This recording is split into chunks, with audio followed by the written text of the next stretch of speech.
Bien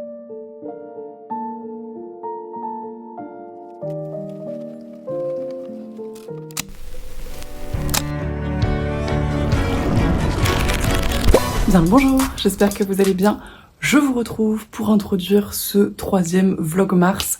On est le mercredi 13 mars, il est quasiment 11h et la journée commence relativement tranquillement de mon côté. C'est les vacances, j'ai envie de vous dire, mais j'ai quand même été relativement efficace ce matin puisque j'ai continué Mythos de Stephen Fry. J'ai lu la 30aine de pages que je m'étais mis pour aujourd'hui, donc j'avance bien, je suis page 270 et on est sur une dynastie grecque que je connais très très peu là actuellement, sur globalement les enfants, petits-enfants, etc. de Cadmos et Harmonie, et sur toute leur magouille avec les dieux de l'Olympe et tous les fils et filles bâtards de Zeus, Apollon et consorts. Et c'est très chouette, vraiment. Encore une fois, je ne comprends pas pourquoi j'ai mis autant de temps à reprendre ce livre et pourquoi j'ai mis autant de temps à le lire d'une manière générale, parce que maintenant que je suis dedans, c'est très chouette et j'aime vraiment beaucoup ce que fait Stephen Fry, toutes les références qu'il met dans son livre et toutes les explications qu'il donne aussi. C'est vraiment absolument passionnant. Si vous cherchez un ouvrage un petit peu de référence mais introductif en matière de mythologie grecque, je pense que c'est vraiment juste le mélange parfait. Il y a plein de références plus anciennes, de références plus modernes. Il explique un petit peu certaines expressions, certaines étymologies. Enfin, c'est vraiment absolument passionnant, sous couvert de mythologie grecque encore une fois, et ça fonctionne extrêmement bien. Donc je continue ça avec plaisir, et je suis en bonne voie, je pense, de le finir cette semaine. Donc c'est très très chouette parce que il était en pause depuis beaucoup trop longtemps, parce que c'est une petite relique de ma pile à lire, et parce que c'est très très chouette, voilà, tout simplement, et je suis absolument ravie de ma lecture pour l'instant. Sur une note beaucoup moins positive, mais une décision qu'il était grand temps que je finisse par prendre, j'ai décidé d'abandonner Une couronne d'os et d'épines de Emily Norsken aux éditions Les Trois Nains, donc l'explorat livre francophone du mois de mars. Les Explora livres francophones 2024, pour l'instant c'est un petit peu compliqué, hein. Entre Absolu et celui-ci, je ne sais pas pourquoi, j'ai beaucoup de mal à accrocher. Et là clairement j'étais à plus de 200 pages, donc plus d'un tiers du bouquin, et je n'avais absolument aucune implication avec les personnages, avec les enjeux, avec ce qu'on essayait de me faire apprécier, je pense. Et c'était une lecture qui manquait vraiment d'attrait pour moi, en sachant que ça reste de la fantaisie relativement dense, avec encore une fois une pagination qui fait que la lecture est assez lente.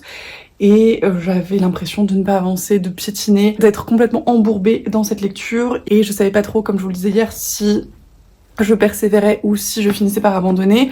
À la fin de la partie 1, il y a effectivement un plot twist qui donne un petit peu envie de continuer et qui m'a fait dire que peut-être, voilà, ça y est, ça se décantait et ça allait avancer. J'ai continué un petit peu ce matin pour voir ce qu'il en était. Et en fait, ce plot twist, cet élan retombe un petit peu comme un soufflet très rapidement.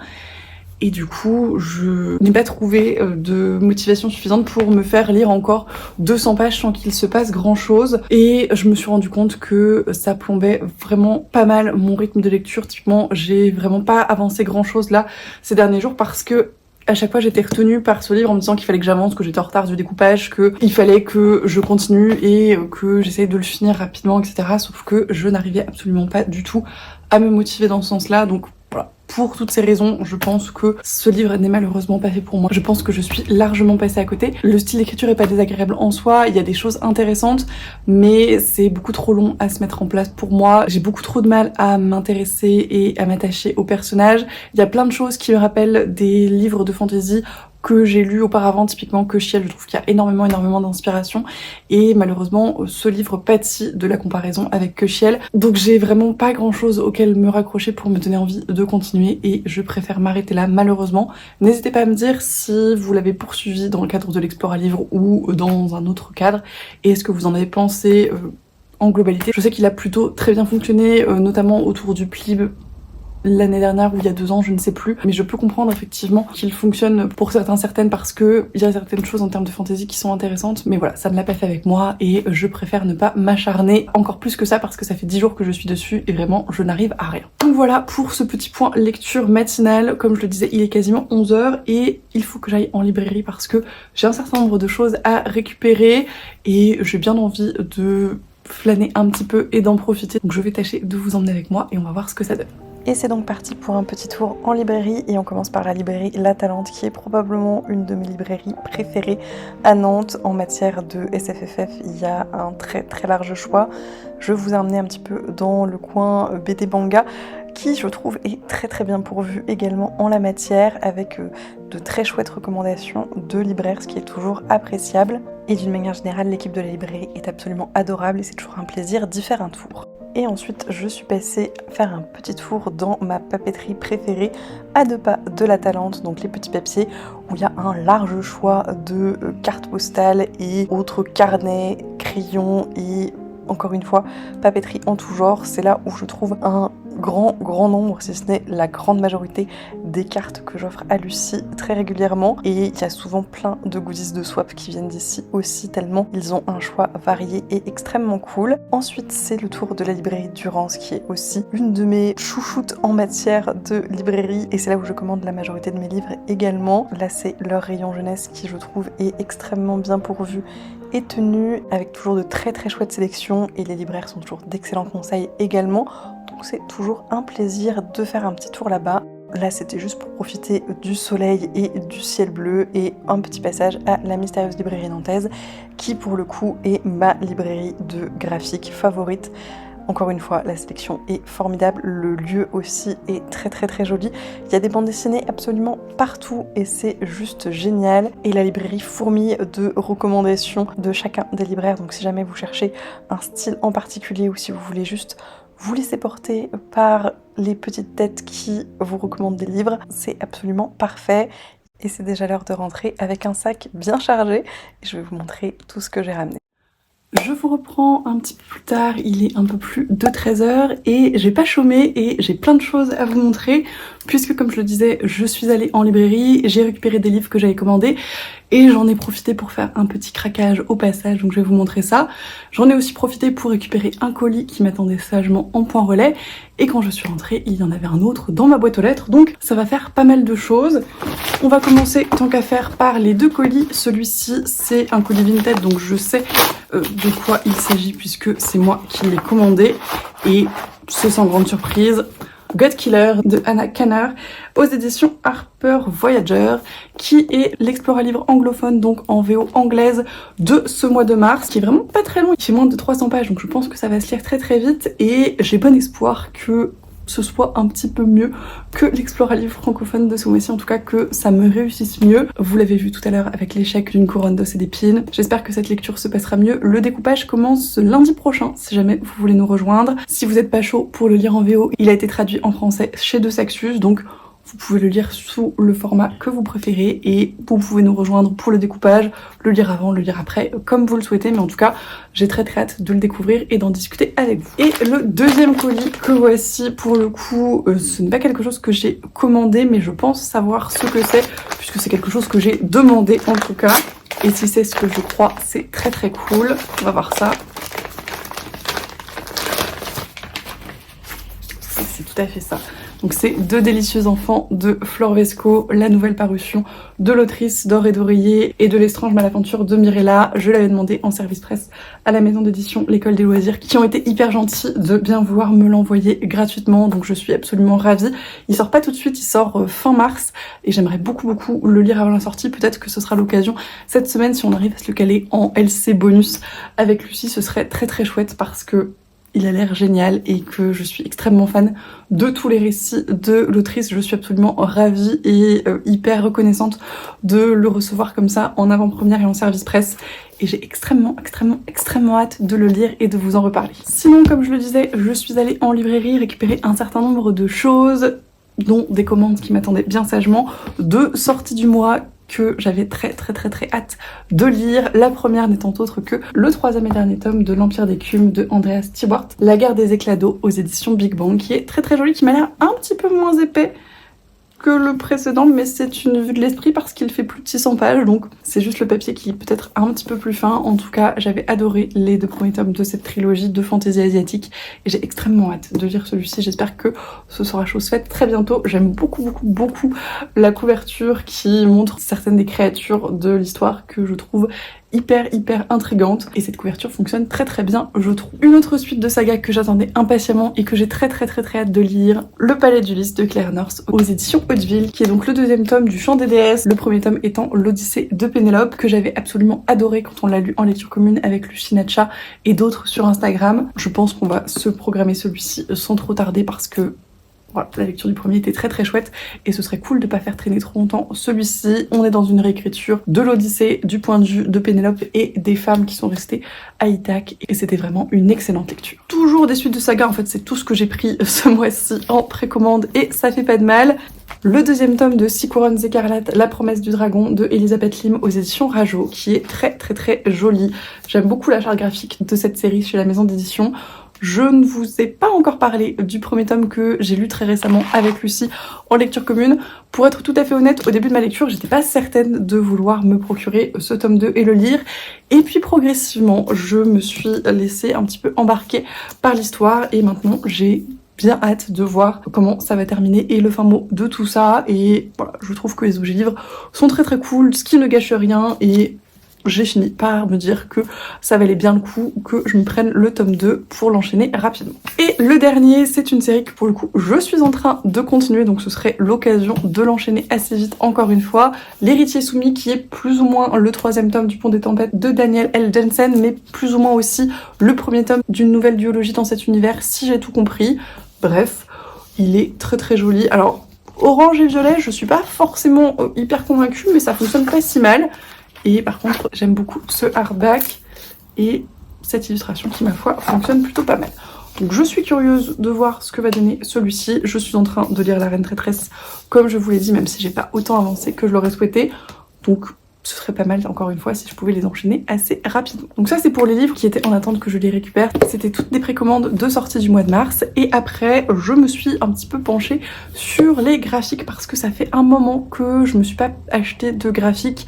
Et j'en ai lu quelques-uns là en début d'année parce que j'en ai reçu sur des précommandes et des choses comme ça. Mais sinon, ça faisait un moment que j'étais pas allée en librairie pour acheter des graphiques. Donc j'en ai profité aujourd'hui. Dans la même lignée finalement que le livre que je viens de vous présenter, je me suis pris une suite de saga qui est sortie aujourd'hui et que j'attendais extrêmement impatiemment, à savoir le tome 7 de Magus of the Library de Mitsu Izumi aux éditions Kiun, qui est absolument magnifique. Je suis extrêmement fan de cette série de mangas que je suis assidûment et que j'aime vraiment énormément et j'ai très hâte de voir ce que va donner ce 7e tome. Je me suis pris une autre suite de sagas parce que je vais essayer aussi d'être un petit peu plus assidue sur mes sagas de manga parce que il y en a certaines qui traînent un petit peu. Donc c'est un autre de mes objectifs de 2024 dans la même ligne que mes sagas de romans, j'ai envie de vous dire. Je me suis donc pris le 3e tome de La Petite Faiseuse de Livres de Miya Kazuki au scénario, Suzuka au dessin et Yushinai au caractère design. Lucie m'avait offert les 2 premiers tomes à l'occasion de notre swap d'automne, si je ne dis pas de bêtises. Je les avais beaucoup appréciés et j'ai donc bien envie de continuer cette série et de voir où ça va. On est dans un univers de fantasy médiévale où une jeune femme va se réincarner après être décédée, écrasée par des livres et où elle va essayer par tous les moyens de retrouver ces fameux livres qu'elle chérit tant, sauf qu'elle se réincarnait dans la peau d'une enfant, dans un univers médiéval où le livre est pas hyper courant et disponible. Donc c'était un petit peu compliqué, mais les 2 premiers tomes étaient très cool et j'ai hâte de lire la suite. Toujours des suites de saga, mais en BD cette fois-ci, et celle-ci, je ne sais pas comment j'ai fait pour passer à côté de la sortie, alors que c'est une série que j'adore. Le 11e tome de Saga de Fiona Staples et Brian K. Vaughan aux éditions Urban Indies. Je suis extrêmement fan de cette série de comics. On est dans de la SF space opéra, j'ai envie de vous dire, et on va suivre une famille qui essaye de naviguer dans un univers où une guerre intergalactique fait rage et où les 2 peuples des parents se font la guerre depuis des générations, ce qui rend leur amour un petit peu compliqué, et notamment le fait qu'ils ont engendré une petite fille qui va narrer cette histoire. C'est une excellente série de bande dessinée de comics, c'est vraiment assez incroyable dans les thématiques abordées, dans la façon dont elles le sont, dans les plot twists qui interviennent hyper régulièrement, dans l'attachement au personnage, vraiment tout est formidable. Et je sais pas où ça va, mais je suis là pour tout ce qui va pouvoir se passer, même si ça peut être assez dur parfois. Il y a pas mal de trigger warning globalement dans cette série, mais ça se lit tout seul et c'est absolument formidable. Une autre plus ou moins série que je suis très contente de continuer parce que j'avais adoré le premier volume, c'est Mythe et Meuf de Blanche Chabat aux éditions d'Argo dans la collection Matin. J'avais beaucoup aimé, comme je vous disais, le premier volume qui va reprendre plein de mythes ou de récits de la pop culture et qui va les étudier. C'était absolument passionnant, donc quand j'ai vu que l'autrice sortait un deuxième volume, je l'ai très rapidement rangé dans mes envies et je suis très contente de me l'être procuré et je pense qu'il ne va pas faire long feu dans ma pile à lire. Et le dernier, pour le coup, ce n'est pas une suite de saga, mais c'est un one-shot, il me semble, qui me fait envie depuis que je l'ai vu en librairie il y a quelques mois maintenant. Je pense que sa sortie c'était fin d'année dernière, début 2024, et ça a l'air hyper cool. C'est Rebiz de Irène Marchesini et Carlotta Di Cataldo aux éditions Le Lombard, qui est absolument magnifique. Je suis très fan du dessin et des couleurs, et l'histoire a l'air extrêmement cool. C'était bien mis en avant dans toutes les librairies où je l'ai vu, donc ça a l'air d'avoir bien plu aux libraires. J'aime beaucoup ce que fait la maison d'édition Le Lombard de manière générale. Je suis rarement déçue par leur parution et celle-ci m'appelle depuis un moment, donc j'ai très hâte de me plonger dedans et je pense que ça ne saurait tarder. Donc voilà tout ce que j'ai ramené, récolté aujourd'hui. J'en suis ravie. Je suis d'autant plus ravie que je pense me faire un petit marathon de graphique avec tout ce que j'ai ramené. Ça fait, comme je le disais, un moment que je me suis pas plongée dans une bande dessinée ou un manga et ça me manque, donc ça va être l'occasion là sur les vacances. Je pense que je vais m'en lire quelques-uns sur cette fin de semaine, peut-être même tout ce que je me suis acheté, comme ça ce sera fait, parce que vraiment ils me font tous extrêmement envie et j'ai vraiment pas envie de les laisser traîner trop longtemps dans ma pile à lire, donc je pense que vous allez les voir dans les jours et les vlogs à venir. Sur ce, je vais aller manger, mais juste avant de vous laisser sur les trajets en librairie et pour aller récupérer mes colis, j'ai continué à écouter Magic Charlie, le premier tome, l'apprenti de Audrey Alouette aux éditions Gallimard Jeunesse, et c'est très cool. Je pense que j'ai passé la moitié ou que j'en suis à la moitié, je sais pas exactement, mais c'est toujours hyper cool et vraiment je trouve que la narration est hyper bien menée. En plus il y a des petits jeux avec des musiques ou des effets sonores qui replongent directement dans l'intrigue et qui font un petit peu voilà ce jeu de surprise qui fonctionne extrêmement bien.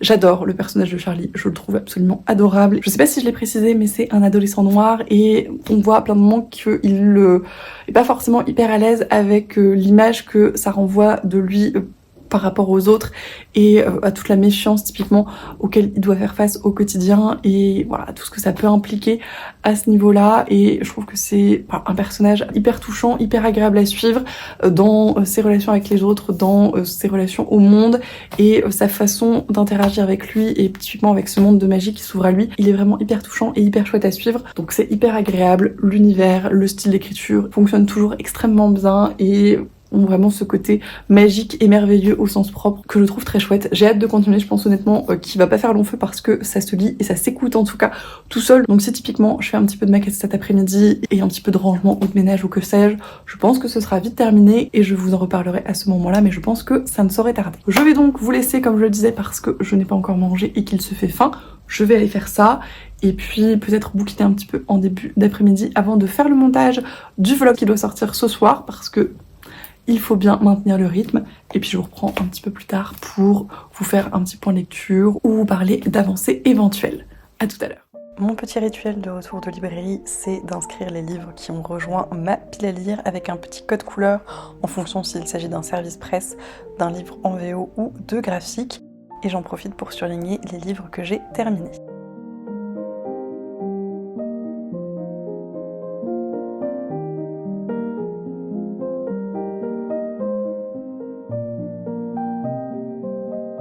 Je vous reprends beaucoup plus tard, il est un tout petit peu plus de minuit et il est l'heure de conclure ce vlog. J'ai pas lu tant que ça cet après-midi, mais j'ai continué tranquillement Magic Charlie. J'ai aussi continué un petit peu La Reine Traîtresse, même si j'ai pas autant avancé que je l'aurais souhaité. Ça va être la priorité de demain, je pense, pour vraiment l'attaquer à fond et espérer le finir dans la foulée. J'ai commencé également, comme je vous le disais, la lecture commune avec Emeline, donc du 3e tome de la trilogie d'Eva Bad, L'Empire d'Or de S.H. Quaporti. J'ai lu une 50aine de pages, donc tranquille, je suis un petit peu en retard sur Emeline et pareil, ça va être une des priorités demain. J'ai un petit peu de mal à me remettre dans tous les tenants et les aboutissants parce que ma lecture du tome 2 remonte un petit peu et qu'il faut que je me replace dans tous les enjeux, mais je suis très contente de retourner dans cette fantaisie orientale que j'aime beaucoup et j'ai hâte de voir comment ça va tourner. Je pense que ça va aller assez vite globalement parce que ne serait-ce que sur les 50 premières pages, ça démarre quand même pas mal. Donc à voir ce que ça donne. Et ce soir avec Lucie, on a continué un petit peu donc Le Temps des sorcières de Alix Harrow aux éditions Achète le rayon de l'imaginaire. J'ai lu une centaine de pages, j'en suis à peu près à 200 sur les 600, donc ça commence à être pas mal. Et celui-là, je pense qu'on va réussir à le finir d'ici la fin de la semaine, ce qui serait très cool. Et c'est vraiment absolument génial. Je suis absolument fan de la plume de l'autrice, je vous l'ai dit et répété. Et je trouve qu'elle a vraiment une façon de retranscrire des choses qui fonctionnent extrêmement bien avec le côté sorcière, sorcellerie, pouvoir des femmes, etc. C'est trop cool. On continue à suivre donc ces trois sœurs à New Salem en 1893 qui vont essayer de sortir de toutes les limites que leur impose la condition de femme à l'époque et de regagner du pouvoir et de regagner de la liberté. Et c'est absolument génial. J'aime beaucoup ce que je lis. J'aime beaucoup tout le côté récit qui se mêle et conte et voilà, réécriture que l'autrice maîtrise extrêmement bien. J'aime beaucoup le côté représentation extrêmement cool, que ce soit féministe, que ce soit de diversité, que ce soit LGBT, etc. Il y a vraiment beaucoup de choses très chouettes. J'aime beaucoup aussi la représentation de différents types de sorcellerie. On reste pas sur la sorcellerie occidentale classique telle qu'on peut la connaître. Il y a d'autres représentations qui sont abordées, qui sont présentées et je pense qu'on va continuer à en voir plein par la suite et je trouve ça vraiment formidable. Donc je passe un excellent moment, je crois que Lucie aussi. On est toutes les deux très contentes de cette lecture commune pour l'instant et j'ai hâte de voir ce que ça va donner. On va la continuer demain sans faute et on vous en reparlera à l'occasion, mais pour l'instant c'est très cool. Je vais donc arrêter ce troisième vlog mars ici. Je lirai peut-être un petit manga avant de dormir, mais je vous en reparlerai demain matin parce que là il se fait quand même un petit peu tard et peut-être que je le finirai même pas, donc on verra ça. Bref, toujours est-il que c'est la fin de ce troisième vlog mars. Merci de l'avoir regardé jusqu'au bout si vous êtes encore là. Comme d'habitude, j'espère que ça vous a plu. N'hésitez pas à me dire si vous avez lu certains des livres que j'ai présentés, si d'autres vous tentent, ce que vous lisez en ce moment, si vous faites de belles découvertes. Je suis toujours très preneuse et curieuse de vos recommandations. Si vous avez lu des livres avec les thématiques que j'ai abordées, notamment en termes de sorcellerie, je suis toujours également extrêmement preneuse de ce type d'ouvrage. Je vous remercie comme toujours pour tous vos commentaires, tous vos messages, tous vos retours. Merci pour votre enthousiasme sur les 2 premiers épisodes des vlogs mars, ça me fait extrêmement plaisir. Je vous souhaite bien évidemment d'excellentes lectures, une très belle soirée et je vous dis du coup à demain.